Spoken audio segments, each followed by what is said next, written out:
नमस्कार. आपण दासबोधातले 5 समास बघितले दशक दुसऱ्यामधले. आता दशक दुसऱ्यामधला 6वा समास आपल्याला बघायचा आहे. तमोगुण लक्षण. विश्वविद्यालयातील परीक्षांमध्ये पहिला, दुसरा आणि तिसरा असे पास होणाऱ्यांचे 3 वर्ग असतात. तिसऱ्या वर्गापलीकडे वर्ग नसतो. त्याचप्रमाणे श्री समर्थांनी सत्वगुणी, रजोगुणी आणि तमोगुणी असे माणसांचे 3 वर्ग कल्पिले आहेत. सत्वगुणी माणूस खऱ्या अर्थाने माणूस असतो यात शंका नाही. शुद्ध रजोगुणी माणूस सुद्धा सत्वगुणी म्हणूनच मानायला हरकत नाही. आता उरले 2, शबल रजोगुणी आणि तमोगुणी माणसे. यापैकी शबल रजोगुणी माणूस म्हणजे मनापासून प्रपंचात रस घेणारा सामान्य संसारी माणूस होय. त्याच्या जीवनात परमार्थाला स्थान नसते. हे जरी खरे असले तरी तो मोठ्या रसिकतेने जीवन जगतो. खावे प्यावे, भोग भोगावे, खेळ खेळावे, नाटक पाहावे व करावे, व्यसन करावे, संगीत नृत्यादी कलांचा रस घ्यावा, पैसा मिळवावा आणि चैनीत आयुष्य घालवावे असा त्याचा दृष्टिकोन असतो. तो उघडपणे भोगी वृत्तीचा असतो. तमोगुणी माणसाचा वर्ग शेवटचा. तमोगुणी माणसामध्ये शबल रजोगुणाचे सगळे दोष आहेत इतकेच नव्हे तर त्यामध्ये प्रत्येक ठिकाणी एकांतिकपणा, आतताईपणा आणि अघोरीपणा आढळतो. उदाहरणार्थ, रजोगुणाप्रमाणे तमोगुणात विकार असतात, पण ते भयंकर प्रमाणात असतात. स्वार्थ असतो पण तो अमर्याद असतो. आसक्ती असते पण ती अवास्तव असते. अनुष्ठान असते पण ते आतताई असते आणि साधन असते पण ते अघोरी असते. तमोगुणी माणूस संगती करण्यास कठीण असतो. नाईलाजाने त्याला माणूस म्हणायचे इतकेच. आता अनावर क्रोधांचे वर्णन. मागच्या समासात रजोगुण प्रत्यक्ष कृतीमध्ये कसा प्रगट होतो हे दाखवून त्याची लक्षणे सांगितली. आता तमोगुण सांगतो ते ऐका. संसारात दुःख भोगण्याचा प्रसंग आला म्हणजे मनात जो उद्वेग उत्पन्न होतो किंवा परमावधीचा क्रोध आला म्हणजे तो तमोगुण होय. अंगात एकदा का क्रोध भरला म्हणजे मग तो आई बाप कोणी ओळखत नाही, भाऊ बहीण बायको यांना बडवतो व तो तमोगुण. रागाच्या भरात दुसऱ्याचा प्राण घ्यावा किंवा आपण आपला प्राण द्यावा असे वाटते. आपल्या जीवाचा विचार विसरतो तो तमोगुण होय. क्रोधाचे वारे अंगात शिरून एकदा का तो बेफाम झाला की मग तो एखाद्या पिशाच्या सारखा वागतो. किती उपाय केले तरी तो आवरत नाही, तो तमोगुण होय. तमोगुणी माणसाला संघर्षाची भारी आवड असते. त्याचे खाणेपिणे सगळेच अचाट असते. आपण आपल्यावरच शस्त्र चालवून जखम करतो किंवा दुसऱ्यावर शस्त्र चालवून त्याचा घात करतो असा प्रसंग येतो तेव्हा तो तमोगुण होय. डोळ्यांनी प्रत्यक्ष लढाई बघावी, युद्ध चालू असताना रणांगणावर जावे असे मनापासून वाटते, तो तमोगुण होय. ज्याच्या मनात नेहमी गोंधळ, घोटाळा व संशय असतो, ज्याचा निश्चय सारखा बदलतो, ज्याला झोप अतिशय आवडते, तो तमोगुण होय. ज्याची भूक अतिशय मोठी असते, भुकेपुढे ज्याला कडू गोड समजत नाही, जो फार मूर्ख असतो, तो तमोगुण होय. अत्यंत प्रेमाने आपले माणूस मरून गेले तर त्याच्यासाठी जो जीव देतो किंवा जो स्वेच्छेने आत्महत्या करतो, तो तमोगुण होय. किडे, मुंग्या, जनावरे यांना ठार मारण्याची आवड असते, तसेच अत्यंत निर्दय असणे तो तमोगुण होय. स्त्रिया व मुले यांचा वध करणे, पैशासाठी ब्राह्मणवध करणे, गायी ठार मारण्याची आवड असणे तो तमोगुण होय. विषसेवनाची व मारामारीची आवड, द्वेषाने दुसऱ्याचा काटा काढणे, पापाचे भय नसणे ही व अशी तमोगुणाची चिन्हे आहेत.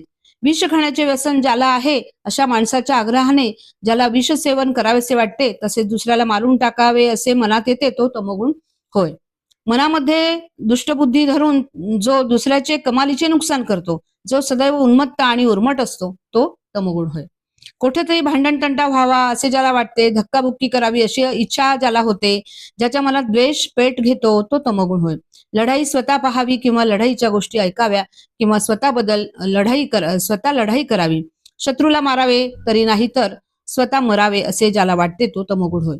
जो भक्ती करतो त्याच्या मत्सराने भक्तीमध्ये विघ्ने घालून ती मोडावी असे वाटणे, देवालय पाडावी असे वाटणे, चांगली फळे धरणारी झाडे तोडावी असे वाटणे, तो तमोगुण होय. ज्याला सत्कर्मे आवडत नाही, नाना तऱ्हेचे दोष मात्र आवडतात, ज्याच्या मनात पापाचे भय नसते, तो तमोगुण होय. लोकांना पीडा देणे, निर्दयपणे वागणे, भ्रष्टाचार करणे या गोष्टी तमोगुणी माणसाला सहज असतात.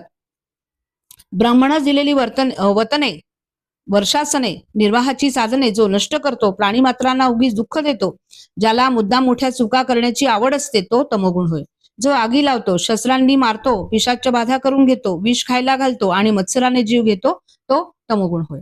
दुसऱ्याच्या दुःखाने जो संतोष पावतो, निर्दयपणे वागण्याची ज्याला हौस आहे, जो प्रपंचाला त्रासत नाही, तो तमोगुण होय. लोकात भांडणे लावून द्यावे आणि आपण त्याची मजा पाहावी अशी दुष्टबुद्धी ज्याच्या अंतर्यामी असते, तो तमोगुण होय. पुष्कळ पैसा मिळून श्रीमंती आल्यावर सुद्धा जो जीवाला उगीच कष्ट देतो, ज्याला दुसऱ्याबद्दल दया येत नाही, तो तमोगुण होय. ज्याला भक्ती भाव तीर्थ व देव मुळीच आवडत नाही, वेदशास्त्र वगैरे काही ज्याला मुळीच नको, तो तमोगुण होय. स्नान संध्या वगैरे काहीही नेम ज्याला नसतो, आचार धर्म न पाळल्याने जो केवळ भ्रष्ट दिसतो, इतकेच नव्हे तर जे करायला नको तेच जो करतो तो तमोगुण होय. वडील, बंधू, आई, बाप यांचे बोलणे ज्याला सहन होत नाही, त्यांच्या बोलण्याने एकदम संतापून जो घरातून निघून जातो, तो तमोगुण होय. काही काम न करता खावे, आळशीपणाने असावे, उगीच एके ठिकाणी बसून राहावे असे ज्याला वाटते आणि ज्याला कशाचे स्मरण नाही, तो तमोगुण होय. तमोगुणी लोक जेव्हा देवाचे काही करतात तेव्हा ते किती अघोरीपणाने ते करतात याचे सुंदर वर्णन. जारण, मारण, उच्चाटन या चटकी विद्येचा अभ्यास करावासा वाटतो. शस्त्रविद्या शिकण्याची हौस असते, मल्लविद्या याविषयी वाटते, तो तमोगुण होय. मानेला गळ अडकवून लोंबकळण्याचा नवस करणे, धगधगीत आगीतून चालण्याचे कष्ट सोसणे, लाकडी यंत्राने त्रिशूलाने जीभ टोचून घेणे हे प्रकार तमोगुण होय. डोक्यावर खापर ठेवून त्यात निखारे जाळावे, पेटलेल्या काकड्याने अंगाला चटके द्यावे किंवा आपण स्वतः शरीराला शस्त्र टोचून ठेवावे असे वाटणे, तो तमोगुण होय. आपले डोके कापून ते देवाला वहावे किंवा एखादे अंग अवयव तोडून देवाला अर्पण करावे किंवा आपणहून आपला कडेलोट करून घ्यावा असे वाटणे, तो तमोगुण होय. हट्टाने देवापुढे धरणे, देहाला टांगून देणे, देवाच्या दारात जीव देणे हे सर्व तमोगुण होय. जो फळे खाऊन किंवा पाणी पिऊन राहतो किंवा कडकडीत उपवास करतो, पंचाग्नी साधन करतो, म्हणजे आपण मध्ये बसून चार बाजूस चार पेटलेली अग्नीची कुंडे आणि डोक्यावर तळपणारा सूर्य अशा 5 अग्नीमध्ये बसून जप करतो, धूम्रपान साधन करतो, म्हणजे आपण स्वतःला उलटे टांगून घेतो व खाली जमिनीवर पेटवलेल्या अग्नीचा धूर नाकातोंडाने ओढतो किंवा जो स्वतःला पुरून घेतो, तो तमोगुण होय. मनात एखाद्या वस्तूची वासना ठेवून अनुष्ठान करणे, उगीच नुसता प्राणायाम करणे किंवा अहोरात्र जमिनीवर पडून राहणे हे सर्व तमोगुण होय. नखे व केस वाढवायचे, हात कायमचा वर करून ठेवायचा, बोलणे कायमचे बंद करायचे हे सर्व तमोगुण होय. नाना प्रकारच्या क्रियांनी देहाला पीडा देणे, पण देहाला दुःख झाले की मनात चरफडणे, रागाने देवाला फोडून टाकणे हे सर्व तमोगुण होय. जो माणूस देवाची निंदा करतो तो वासनेत अडकलेला भयंकर माणूस असतो. जो सत्संग धरीत नाही तो तमोगुण होय.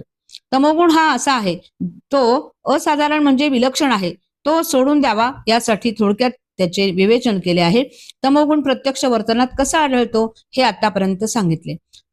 तो अधोगतीला नेण्यास कारण होतो. तमोगुणापाशी मोक्षप्राप्ती करून देण्याचे लक्षण नाही. माणूस जी कर्मे करतो त्यांचे संपूर्ण फळ आज ना उद्या त्याला मिळते. रजोगुण आणि तमोगुण प्रपंचात गुंतवून ठेवतो. सर्व दुःखांचे मूळ जो जन्म तो रजतमांनी सुटत नाही. जन्म येणे थांबण्यासाठी सत्वगुण अवश्य आहे. त्याचे वर्णन पुढील समासात केले आहे. समास 6वा समाप्त. जय जय रघुवीर समर्थ.